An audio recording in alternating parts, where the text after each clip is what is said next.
Bonjour, mon nom est Steve Bissonnette, je suis consultant en éducation. Mes propos d'aujourd'hui se situent dans le cadre du cours de compétences linguistiques. Mon objectif, c'est de démontrer l'inférence en lecture. L'inférence en lecture est une stratégie utile à l'élève pour comprendre, dans un premier temps, ce qu'il a à lire, mais c'est aussi une stratégie utile lorsqu'il y a non seulement un texte à lire, mais aussi des questions à répondre qui vont demander à l'élève pour se faire d'utiliser l'inférence. Ma présentation se déroulera en deux parties. Dans un premier temps, ce que je veux faire, c'est d'expliquer le concept d'inférer, c'est-à-dire d'écrire c'est quoi, et ensuite de ça, présenter comment on s'y prend pour faire une inférence. Dans la deuxième partie, ce que je vais faire, je veux utiliser un bout de texte et démontrer comment peut-on enseigner aux élèves à répondre à des questions de texte qui impliquent une inférence. Donc, dans un premier temps, c'est quoi inférer? Inférer, c'est lire entre les lignes. C'est induire une information. C'est aller au-delà de ce qui est lu. Je donne un exemple concret. Si, par exemple, je lis la phrase suivante, « Paul sort avec son parapluie », et qu'on me pose la question, « Quelle température fait-il dehors? » Eh bien, dans la phrase, je ne retrouve pas explicitement le concept de température ou le concept de temps.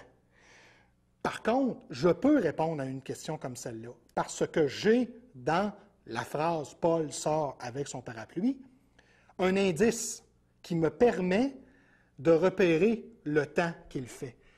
Quelqu'un qui sort avec son parapluie dehors, généralement, c'est parce qu'il y a apparence de pluie ou qu'il pleut. Donc, inférer, c'est aller au-delà de, c'est d'utiliser la phrase et ensuite de ça, repérer un indice, fouiller dans sa mémoire et produire la réponse. Donc, si on regarde le comment, première chose à faire à partir du moment où je veux faire une inférence, repérer l'indice de la phrase ou de quelques phrases.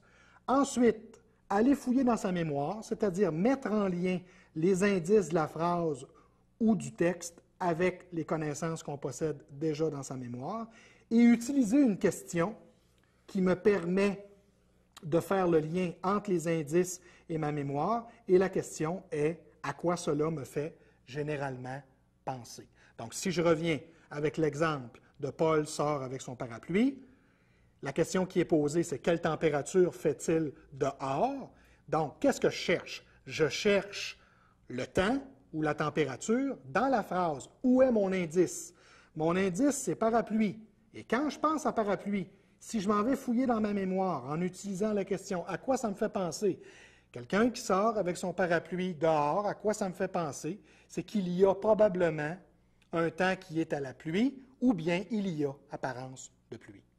Dans cette partie de la présentation, ce que je vais faire, je vais lire un texte et je vais démontrer comment on fait pour répondre à une question de compréhension de texte qui implique de faire une inférence. Je procède. Je lis le titre « Lucie Renaud a reçu différents messages dans son courrier ».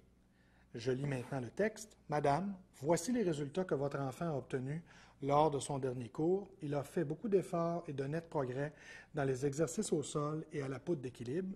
Je suis satisfait de lui. » La question posée, lis la lettre de Lucie et écris qui en est l'auteur.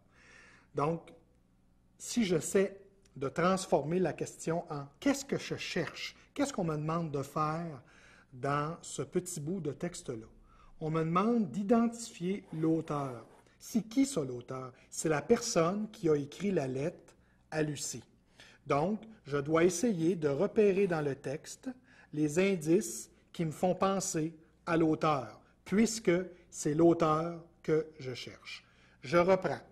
Si je regarde le premier mot, « Madame », Madame, ce mot-là est employé généralement avec quelqu'un qu'on connaît moins ou qu'on ne connaît pas. C'est un ton qui est assez officiel. Donc, la personne qui a écrit le texte connaît probablement peu ou pas Lucie. C'est une hypothèse que je fais.